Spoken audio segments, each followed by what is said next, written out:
नमस्कार विद्यार्थियों, मेघराज गुरुकुल में आपका स्वागत है। और जो वीडियो हम आपके लिए लेके आए हैं आज काफ़ी मज़ेदार होने वाला है, क्योंकि रीजनिंग का मिसिंग नंबर्स या लुप्त संख्या को बनने से रिलेटेड है। जो ट्रायंगल्स आपको दिए जाते हैं, मतलब त्रिभुज आपको दिए जाते हैं, उन त्रिभुजों में मिसिंग नंबर्स को कैसे बढ़ते हैं, लुप्त संख्या किस प्रकार से बढ़ते हैं, उसके बारे में डिटेल में चर्चा करने वाले आज के वीडियो में। तो वीडियो को एंड तक बने रहिए और एक एक बात को अच्छे से क्लियर कीजिए ताकि एग्जाम आए क्वेश्चनों को आप चुटकियों में कर सके दोस्तों। तो चलो शुरू करते हैं अपन वीडियो को, और उसमें एक एक करके हर क्वेश्चनों के बारे में संभव वारंट लेके और तरीका बता के आपको क्लियर कर देते हैं, ताकि एग्जाम के अंदर कोई भी क्वेश्चन ऐसा आ जाए तो गलत बिल्कुल भी नहीं हो।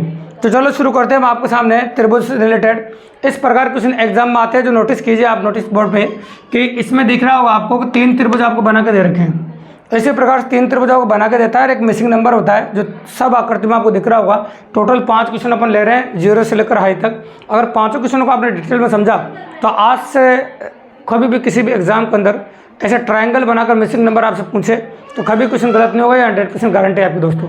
तो वीडियो को एंड तक बने रहें और जो बातें आपको बोले जाए उन बातों को सुनते रहिए।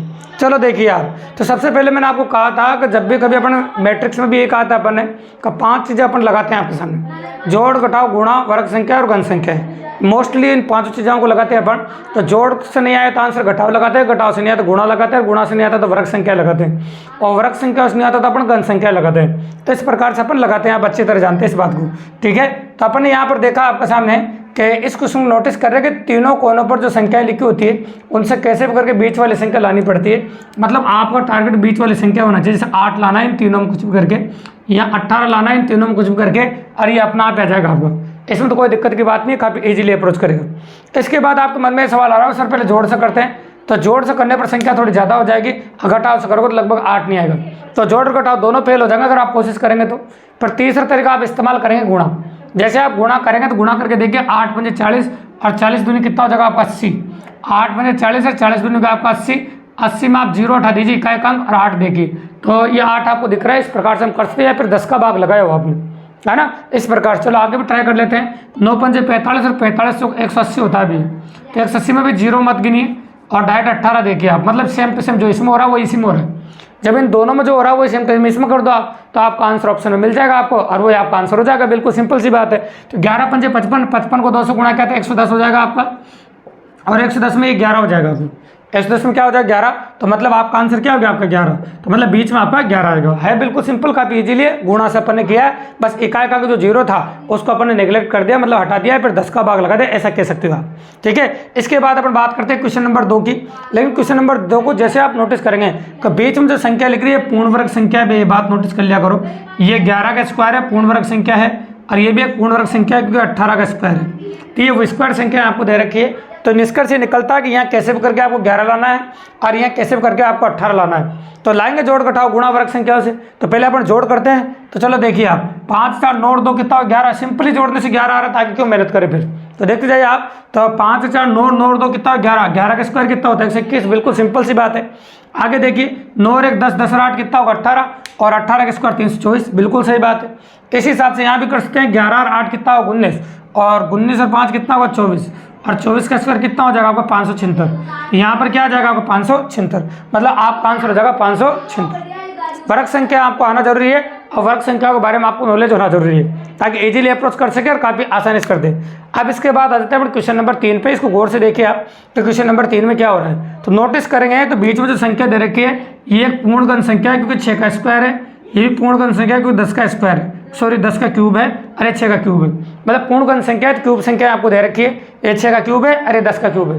तो कैसे भी करके यहाँ पर आपको 6 लाना है और यहाँ पर आपको 10 लाना है, चाहे आप कैसे भी करें उस प्रकार से आपको लाना है। जैसे आप कहोगे 3 और 2 कितना होता है 6, 5 और 5 रे कितना होगा 6, तो 6 का क्यूब हो गया 2 से 16। उसी प्रकार से अपन बात करें 5 से 4 कितना होता है 9, और 9 रे कितना होता है वो 10, तो ये हो गया आपका 10 का क्यूब। और 10 का क्यूब कितना होता है आपका 1000 होता है, 10 का क्यूब कितना होता है आपका 1000। उसी प्रकार से यहाँ भी कर सकते हैं अपन, 7 और 3 10, और 10 और 2 12, और आप जानते हैं 12 क्यूब जो होता है आपका 1728 होता है। 12 का जो क्यूब होता है आपको 1728 होता है, मतलब आपका जो आंसर है वो 1728 हो जाएगा, जो काफ़ी इजीली है और काफ़ी इजीली अप्रोच कर सकते हैं अपन, ठीक है, कोई दिक्कत नहीं है। अब इसके आगे अगर हम बात करें आपके सामने, तो ये क्वेश्चन और ज़्यादा अच्छा होने वाला है, इंपॉर्टेंट क्वेश्चन है, और इन तीनों क्वेश्चन की तुलना में काफ़ी ज़्यादा अच्छा है, पर इससे भी अच्छा ये है। तो इसको भी देखिएगा, काफ़ी मज़ेदार क्वेश्चन है। तो सबसे पहले आप इसमें जोड़ लगा के ट्राई किया, आंसर नहीं आया। फिर आपने घटाव लगा के ट्राई किया, आपका आंसर नहीं आया। फिर आपने गुणा लगा के ट्राई किया, फिर भी आंसर नहीं आया, कोशिश कर लेना भले। यानी इजीली। फिर आपने वर्ग संख्याओं के बारे में सोचा, तो जैसे वर्ग संख्या के बारे में सोचा तो आपने नोटिस किया कि ये 16 का स्क्वायर है ना, और ये 7 का स्क्वायर कर दो और 10 का स्क्वायर कर दो, मतलब ऊपर वाले के स्क्वायर में से इन दोनों का स्क्वायर घटा दो और घटा के देखिए आप 16 का स्क्वायर 256 होता है, 7 का स्क्वायर 49 होता है और ये 100 होता है। तो 149 जैसे घटाओगे 256 में से तो आपका आंसर आ जाएगा 107, तो काफ़ी इजीली लिख सकते हैं।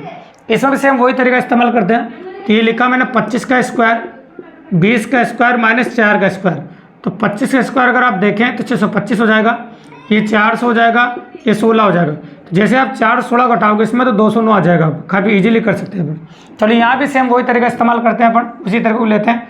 19 का स्क्वायर माइनस 2 का स्क्वायर माइनस 17 का स्क्वायर, तो आप जानते हैं 19 का स्क्वायर कितना होता है 361, और 2 का स्क्वायर कितना होता है 4, और 17 का स्क्वायर हो जाएगा आपको 289।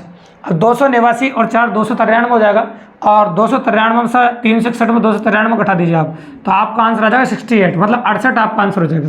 तो इस क्वेश्चन का आंसर काफी इजी लिखा है। बात कर नंबर 1 एग्जाम एसएससी पूछा हुआ है और अदर एग्जाम भी पूछे हुए, इस प्रकार कंडक्ट तो काफी अच्छा वेरिएंट था और काफी इजीली अप्रोच अपन कर सकते हैं आपके सामने। अब आते हैं अपन क्वेश्चन नंबर 5, जो और ज्यादा अच्छा होने वाला है। ये भी काफी मजेदार क्वेश्चन है, और ये इतना अच्छा क्वेश्चन है कि इसमें जोड़ लगाओगे तब भी नहीं लगेगा, घटाव लगाओगे तब भी नहीं लगेगा, गुणा लगाओगे तब भी नहीं लगेगा, है ना। अगर आप भाग भी लगाएंगे तब भी नहीं लगेगा, वर्ग संख्या लगाओगे तब भी नहीं लगेगा, घन संख्या लगाओगे तब भी नहीं लगेगा। आप कितना भी वेरिएंट इस्तेमाल करेंगे क्वेश्चन नहीं होगा। तो नहीं होगा तो अंतिम ब्रह्मास्त्र होता है फिर अंकों का जोड़। आप फिर बाद में अंकों का जोड़ कीजिए फिर अप्लाई कीजिए। जैसे 1 और 3 कितना होता है आपका 4, 1 और 4 कितना होता है 5, और 1 और 0 कितना होता है 1। तो अंकों का जोड़ कर दिया और इन तीनों को गुणा कर दीजिए। तो तीनों को गुणा किया, 5 और 20, 20 कम 20, तो आंसर कितना आ गया आपका 20। इसी प्रकार से यहाँ भी कर सकते हैं अपन। 1 और 7 कितना होगा आपका 8, ये 9, 1 और 6 कितना होगा 7, तो ये हो गया 9, 8 और 7। अगर इन तीनों को गुणा करेंगे तो 512 आ जाएगा। इन तीनों को जैसे अपन गुणा करेंगे तो आपका वैरायटी जो बन के सामने आएगी वो 512 हो जाएगा। क्या हो जाएगा बताओ 512। अब इसके बाद आगे वही तरीका ट्राई करते हैं। 5 रे कितना होगा 6, 1 और 2 कितना होगा 3, और ये 7 ऐसा कैसे। तो अपन कह सकते हैं 7 से 21 और 21 से कितना होगा आपका 126। तो इस प्रश्न का आंसर हो जाएगा आपका 126, जो काफ़ी इजीली अप्रोच कर दिया अपन ने और काफ़ी आसानी से कर दिया, ताकि आप भी इजीली इस प्रकार से कर सकें। ठीक है, तो इस प्रकार से हो जाएगा आपका। चलो आगे देखते हैं कुछ लुप्त संख्याओं को और बढ़ते हैं अपन। जैसे अपन बात कर रहे हैं, हम आपके सामने सीरीज की बात कर रहे हैं, तो इसमें कुछ लुप्त संख्याएं बनने से रिलेटेड क्वेश्चन गोले बने आते हैं आपके, उनमें आपको सीरीज से रिलेटेड क्वेश्चन होते हैं, उसमें सीरीज बनी होती है। जैसे इस प्रकार का क्वेश्चन आपका एग्जाम में है, उसमें आपको लिखने का जो तरीका रहता है आपको ऐसा रहता है 1, 8, 27। आप घड़ी की दिशा में इस प्रकार कंटिन्यू लिखते हैं ऐसे। जब ऐसे लिखने के बाद आप क्यूब संख्या देख सकते हैं, 1 का क्यूब, 2 का क्यूब, 3 का क्यूब, तो आगे आ जाएगा आपका 4 का क्यूब, मतलब 64 आ जाएगा। मतलब यहाँ जो संख्या आपको भरी जाएगी वो आपकी 64 हो जाएगी। तो कोई बड़ी बात नहीं, बिल्कुल सिंपली काफ़ी इजीली अपन कर सकते हैं। तो यहाँ पर भी सीरीज बन रही है आपकी, गौर से देखो। तो यहाँ शुरू करेंगे अपन 2, 3, 5, 7, 11, 13, 17, 19 और आगे देखिए, है ना। इस प्रकार से आगे नहीं है तो यहाँ पर अपन ये कर दिया अपन। अब देखिए तो ये जो संख्या चल रही है 2, 3, 5, 7, 11, 13, 17 और आगे की संख्या आपकी 19 आएगी। ये सब संख्याएं अभाज्य संख्याएं हैं। तो अभाज्य संख्याएं कंटिन्यू आपको लिख रही है सीरीज के रूप में। कंटिन्यू यहाँ बोला लुप्त संख्या को बनना है, तो आपको इजीली जब भी कभी ऐसा क्वेश्चन आए तो इस प्रकार से आपको लिखना है सीरीज के रूप में, एक सीरीज को सोल्व करना है। तो इस प्रकार से आप सीरीज को सोल्व कर पाते हैं तो काफ़ी इजीली आप क्वेश्चन कर पाएंगे एग्जाम के अंदर। तो हर क्वेश्चन के अंदर सीरीज होती है, एक नहीं। तो चलो यहाँ भी दिखाता हूँ मैं आपको, देखो इसे लिख रही है आपके सामने 2, 10, 30, 68, 130। तो चाहे सीरीज सोल्व करो चाहे इस प्रकार से लुप्त संख्या को भरो, बात एक ही है। इसमें एक ही तरीका होता है, अलग नहीं है। तो ये एक घन की सीरीज है। कैसे 1 का क्यूब प्लस 1 हो रहा है, ये 2 का क्यूब प्लस 2 हो रहा है आपका, ये 3 का क्यूब प्लस 3 हो रहा है, ये 4 का क्यूब प्लस 4 हो रहा है, ये 5 का क्यूब प्लस 5 हो रहा है, अरे 6 का क्यूब प्लस 6 हो रहा है, ये 7 का क्यूब प्लस 7 हो रहा है, और इसके बाद आएगा आपका 8 का क्यूब प्लस 8, आइए हो जाएगा आपका 520। तो मतलब यहाँ पर जो संख्या आपकी भरी जाएगी वो 520 भरी जाएगी। तो इस प्रकार से आपके सामने अपन संख्याएं भर सकते हैं, जो कि कोई दिक्कत नहीं, बिल्कुल इजीली। इसी प्रकार की जो सीरीज है वो यहाँ पर भी बन सकती है आपकी। ये और मज़ेदार है आपका, देखिए आप पहले लिखा 1, फिर लिखा 3, फिर लिखा 8, फिर लिखा 27, फिर लिखा 112। अब यहाँ क्या आएगा, ये सीरीज का क्वेश्चन मानो लुप्त संख्या को भरो, बात एक ही, दोनों क्वेश्चन में कोई अंतर नहीं। तो काफ़ी अच्छा वेरिएंट है, देखिए आप अगर आप कोशिश करेंगे तो कर सकते हैं। तो आप जोड़ घटाव गुणा जो भी लगाना चाहो लगा सकते हैं। पहले आप कह सकते हैं कि 1 को किससे गुणा करूँ, है ना। अगर कहें आपके सामने, देखो गुणा करने वाली बात, अगर हम वेरिएंट करें अपने 1 को 1 से गुणा करके 2 जोड़ दें, है ना। जैसे 1 को 1 से गुणा करके 2 जोड़ रहे, ट्राई कर रहे हैं अपन, तो 1 से गुणा करके 2 जोड़ रहे हैं तो आंसर 3 आ रहा है। अब अपन आगे क्या करना पड़ेगा, 2 से गुणा करना पड़ेगा और वापस 2 जोड़ना पड़ेगा। 2 से गुणा करें तो कितना जोड़ दे, 2। तो ट्राई हो रहा है आपका, देखते जाए अपन। जैसे अपन 2 से गुणा किया यहाँ पर, ये देखो, और 2 जोड़ दे वापस। फिर अपन 3 से गुणा कर रहे हैं। प्रैक्टिकली अप्रोच अगर हम करें आपके सामने तो बराबर है अप्रोच में। तो देखो अपन बात करें आपके सामने, यह गुणा जो वेरिएंट हो रहा है वो सेम वेरिएंट होना चाहिए। जैसे अपन बात करें आपके सामने की संख्या हो रही है वो वैसे ही चलना चाहिए आगे भी। आगे देखिए, फिर इसको कौन में 3 से गुणा हो रहा है और 3 जुड़ रहा है ना। तो गुणा तो 1 से गुणा हो रहा है, या 2 से गुणा हो रहा है, आपका दिख रहा होगा आपको, या 3 से गुणा हो रहा है। लेकिन जुड़ने की बात करते हैं, यहाँ पहले 2 जुड़ रहा है ना, यहाँ फिर 2 जुड़ रहा है वापस, है ना। और अगर हम बात करें आपके सामने तो यहाँ 3 जुड़ रहा है। अब आगे अगर हम बात करें आपके सामने तो वापस इसको अपन 4 से गुणा कर दें और 4 जुड़ रहा है। तो सीक्वेंस ऑफ ऑर्डर की अगर हम बात करें आपके सामने तो सीक्वेंस ऑफ वेरिएंट नहीं है, क्योंकि यहाँ पर 2 जुड़ रहा है, यहाँ पर 2 जुड़ रहा है, यहाँ पर 3 जुड़ रहा है और यहाँ पर 4 जुड़ रहा है। तो 2 2 बार आ रहा है, तो मतलब जो संख्या 2 2 बार आ रही है, ये आगे की जो संख्या आएगी वापस रिपीट होना चाहिए। जैसे यहाँ पर एक विषम संख्या 1 बार आनी है और सम संख्या 2 बार आनी है। तो 2 जो जुड़ रहा है वो 2 बार जुड़ा है, इसी प्रकार 4 जो जुड़ेगा वो 2 बार जुड़ेगा। और ये जो सिंगल संख्या है वो सिंगल रहेगी। जैसे 5 जुड़ेगा तो फिर 1 ही बार जुड़ेगा। इस प्रकार से अपन कह सकते हैं। तो आप इसको 5 से गुणा कर दो और जोड़ना तो 4 ही, क्योंकि 4 भी आपको 2 बार जोड़ना पड़ेगा। जैसे यहाँ 2 2 बार जोड़ा था, 3 1 बार जोड़ा। तो क्वेश्चन काफ़ी अच्छा है और इसके इजीली अप्रोच अपन कर सकते हैं आपके सामने, है ना। और अगर अप्रोच वेरिएंट बनाए कुछ और अपन और कर सकते हैं अपन, तो अपन यूँ भी कह सकते हैं हम आपके सामने का गुणा 2 + 1 इजीली अप्रोच ऐसे भी कर सकते हैं। देखिए आप, तो एक तो ये तरीका हो गया आपका सीरीज लाने का, क्योंकि आप जानते हैं एक क्वेश्चन करने का एक ही तरीका नहीं होता। तो इस प्रकार से अपन कर सकते हैं, ये आपका आंसर बन जाएगा आपका। तो कोई बड़ी बात नहीं, काफ़ी इजीली अपन कर सकते हैं। तो एक तो ये तरीका हो गया आपको। और दूसरा तरीका देखिए आप, पहले आप 2 से गुणा कीजिए, 1 जोड़िए, जो गुणा 2 + 1, है ना। फिर अपन वापस 2 से गुणा करो, फिर 2 जोड़ो, फिर 2 जोड़ो। फिर आप क्या करेंगे, 3 से गुणा करेंगे, वही अप्लाई है आपका। 3 से गुणा करो और 3 जोड़ो। देखिए आप, 3 से गुणा करो और 3 जोड़ो, 8 या 24। फिर 4 से गुणा करो और 4 जोड़ो। 4 से गुणा करो, कितना जोड़ दो आप, 4 जोड़ दो। तो जैसे अपन 4 से गुणा करेंगे और कितना जोड़ सकते हैं अपन, 4। तो 4 जैसे जोड़ोगे आपका ये 112 बन जाएगा आपका। अब नोटिस करो, गुणा 2 गुणा 2 गुणा 3 गुणा 4।